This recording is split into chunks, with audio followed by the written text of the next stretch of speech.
আসসালামু আলাইকুম। আশা করি সবাই ভালো আছেন। এই পৃথিবীতে 98% মানুষ তারা বড় হতে হতে তাদের স্বপ্নকে ভুলে যায়, স্বপ্নকে পরিবর্তন করে ফেলে। বাকি 2% লোক স্বপ্ন পূরণ করার জন্য তারা নিজেকে পরিবর্তন করে। এই দুইয়ের মধ্যে পার্থক্যটা হচ্ছে অনেক গভীরভাবে আপনাকে চিন্তা করতে হবে। মানুষ বড় হতে হতে তাদের স্বপ্ন, তাদের গোল কেন পরিবর্তন হয়? এটার একমাত্র কারণ হচ্ছে সময়কে সঠিক ব্যবহার না করার কারণে মানুষ বড় হতে হতে তাদের স্বপ্নকে পরিবর্তন করে ফেলে।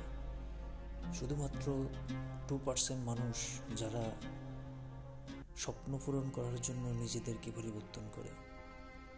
এই কথাগুলি আপনি গভীরভাবে চিন্তা করলে দেখবেন এটার কারণ কি, কেন আমরা আমাদের স্বপ্নকে ভুলে যাই, কেন আমরা আমাদের স্বপ্নকে পরিবর্তন করে ফেলি।